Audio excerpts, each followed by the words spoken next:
soy Alejandro Sánchez del Campo, soy abogado, trabajo en Telefónica y también tengo una web, Replicante Legal, en la que hablo de temas legales, de wearables, de Internet of Things, robots, inteligencia artificial, etc. Vale, lo que vamos a hacer, si os parece, es os doy unas pinceladas de 4 temas que me parecen interesantes de retos jurídicos. Alguno ya ha salido, privacidad, etc. Os lo cuento brevemente y luego vamos a, si hay alguna pregunta, lo vemos. ¿Vale? Uno de los retos es este. Estamos pasando cada vez más de dispositivos que llevamos puestos a dispositivos que llevamos implantados, ¿no? Chris Dancy pasa por ser el hombre más conectado del mundo. Dicen que no sale de casa sin esos dispositivos. Cuando le preguntan si no es un poco de Big Brother, él dice que es más bien Big Mother, en línea con que le ayuda a conocerse mejor, creo que tú lo estabas diciendo. Dice, oye, esto me ayuda a mí a conocerme mucho mejor, etcétera, ¿no? El siguiente paso es este, que por cierto la primera vez que me pasa que coincide una slide de una presentación anterior, pero es esta idea de llevarlo pegado a la piel y obviamente el siguiente paso es este.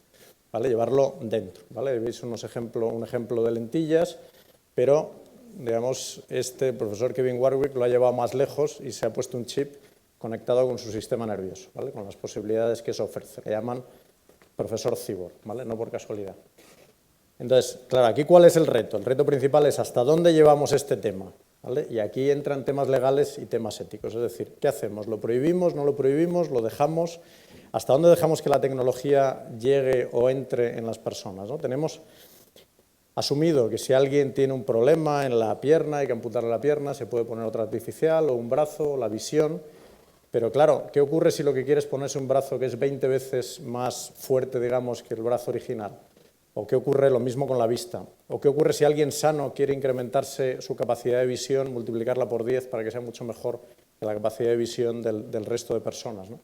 O llevándolo más al extremo, si alguien quiere con un chip implementarse el temario de judicatura y así aprueba el examen rápido.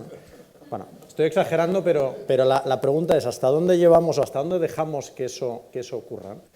Y aquí temas legales, pero también hay temas éticos que me parece que hay que responderlos primero, ¿no? Esa charla es bastante interesante, tenéis abajo los datos, es de TED, pero está en YouTube también, y es ¿hasta dónde dejamos que al final las máquinas vayan entrando en nuestra vida, ¿no? Sabéis que hay corrientes, transhumanismo, singularidad, que lo que dicen es, oye, llevémoslo hasta donde se pueda llevar, ¿no? Pero la cuestión ¿es eso lo que queremos? Habréis oído probablemente a Steve Hawking y otros científicos diciendo, oye, la inteligencia artificial está creciendo hasta un nivel que es que las máquinas van a ser más inteligentes que nosotros en breve. ¿Qué hacemos? ¿Lo prohibimos? ¿No hacemos nada? ¿Dejamos que ocurra? Bueno, pues ese es para mí uno de los retos más interesantes. Privacidad, obviamente, no hay que ser muy experto, seguramente sea el reto principal, privacidad, intimidad, protección de datos.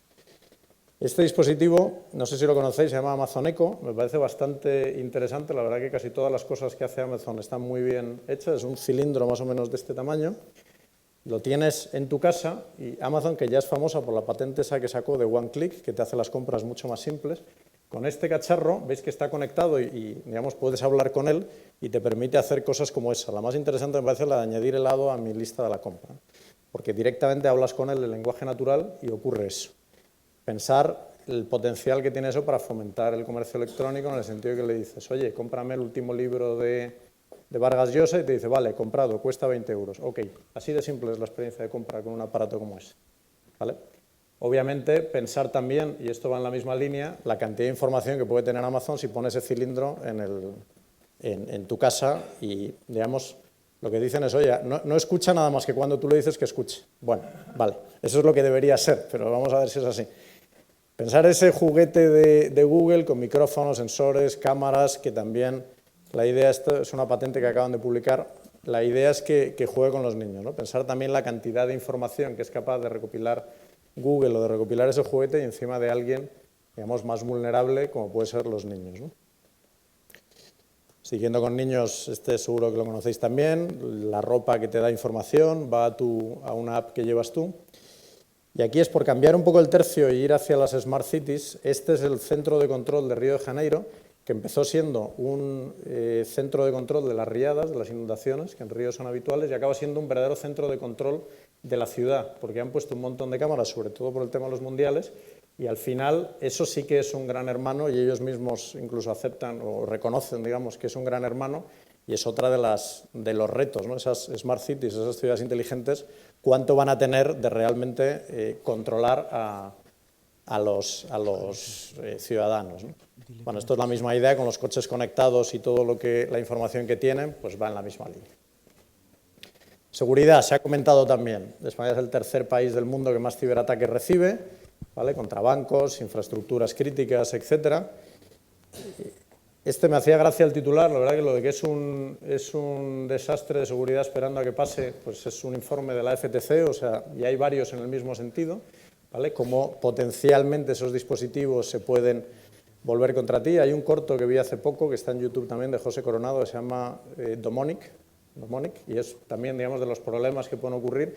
Y efectivamente, si esos dispositivos pues son hackeados, etcétera, pues pensar lo que eso puede suponer, ¿no? Evidentemente, la manera de solucionarlo es tener las medidas de seguridad correctas, encriptar, etcétera, ¿no? Pero potencialmente podemos estar ante un problema bastante gordo, ¿vale? Creo que esta es la cuarta, responsabilidad. Os pongo un ejemplo que es el que está aquí en modo gráfico. Cuando los coches conectados y autónomos sean una realidad, se está hablando de 10 años más o menos para que los coches puedan estar disponibles comercialmente, los coches sin conductor. Una de las cosas que habrá que hacer es programar esos algoritmos del coche para saber qué hacer, por ejemplo, en caso de una colisión inminente o de un accidente, ¿no? El caso típico que se pone, el coche está programado, va conduciendo por una calle y un niño sale, como hacen los niños, detrás de un balón y sin avisar. Entonces el coche en ese momento tendrá que elegir entre o bien atropellar al niño o bien desviarse para evidentemente si puede chocarse con algo que no sea una persona, pues estará programado para eso, pero si no tiene opción, o chocarse con ese niño, chocarse con una moto que venía correctamente pero en dirección contraria. ¿Cómo programamos ese algoritmo? Y aplicando el tema legal, ¿quién va a ser responsable de eso? Es decir, ¿hacemos responsable al coche, al software, al que ha programado el algoritmo? ¿Dejamos esa decisión en manos de la persona que tendrá que estar ahí para que tome el mando del coche? Bueno, pues eso le llaman trolley paradox y es esa idea de, oye, si es inevitable, ¿qué es lo que hacemos? Y derivado o conectado, ¿a quién hacemos responsable en caso de que haya un problema con eso, ¿no? Por eso, precisamente por eso, porque hay este tipo de problemas que son nuevos y porque hay, ¿sabéis?, software que es capaz de ejecutar tareas para las que no estaba inicialmente programado, o temas de inteligencia artificial que van, digamos, desarrollando y no necesariamente hacen lo que estaban programados inicialmente, se está planteando hacer una nueva categoría de normas, le llaman Lex Robótica, o incluso, digamos, aplicar un régimen de responsabilidad especial para este tipo de casos para solucionar ejemplos como los que os decía, que en algunos casos es difícil de contestar o de responder con el régimen que tenemos ahora. Y yo creo que ya está. Probablemente he ido más rápido porque con la presión que me has dicho de tiene que ser rápido, tiene que ser rápido, seguramente... Gracias. Seguramente me he pasado rápido. La verdad es que has hecho rápido lo he cumplido. Has hecho interesante, muy interesante, un tema que a priori se presentaba como vaya tela lo de la privacidad, pero la verdad es que has planteado unas paradojas morales que habría que resolver. Tenemos a un profesional de la privacidad, no sé si queréis hacer una pregunta sobre todo lo que hemos visto. Por allí tenemos una pregunta. Ahora.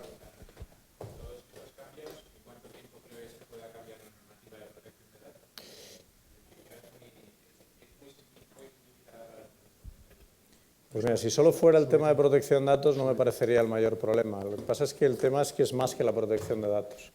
Además, fíjate, tú mismo lo decías, ¿no? Protección de datos. Yo creo que hasta el concepto tiene que evolucionar.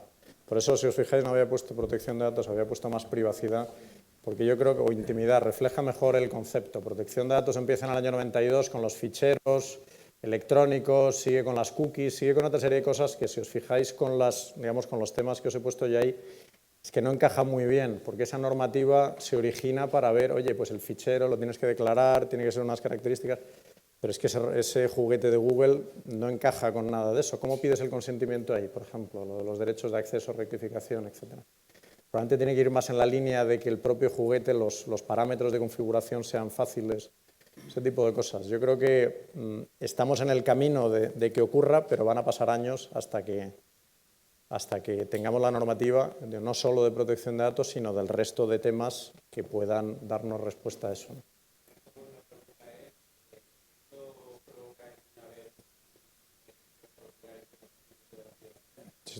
Para mí es clarísimo, que debería. que debería. Es muy obvio, por ejemplo, con las cookies que mencionaba antes, que la normativa que han hecho de cookies no sirve para nada. Eso que te sale, te molesta, que esta página utiliza cookies de no sé qué, es como, sí, vale, déjame en paz, digamos. No, es un ejemplo de algo que tenía una buena finalidad, pero que no está sirviendo. ¿Vale? Yo creo que esa parte hay que hacerla de otra manera, claramente. Tiene que ser mucho más consciente del usuario y no necesariamente por lo que aparece en la web de exactamente qué datos están cogiendo, quién los tiene, etcétera. Pero probablemente de otra manera, probablemente más con los parámetros del reloj, de la pulsera, de eso, probablemente de otra manera.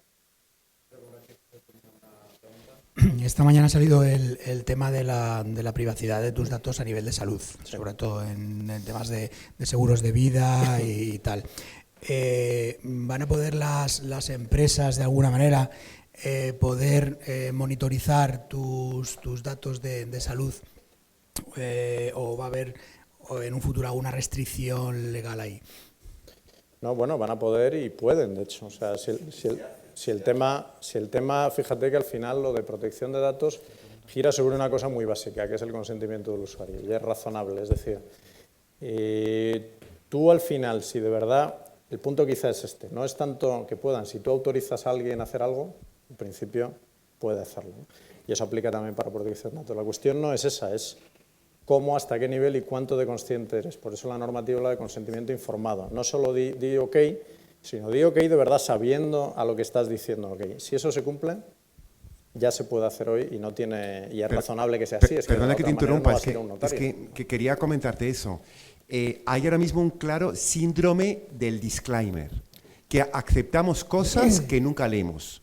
Aceptamos que nuestros datos son públicos. Sí. ¿Cómo crees que eso puede evolucionar? Porque los datos de salud ya son públicos.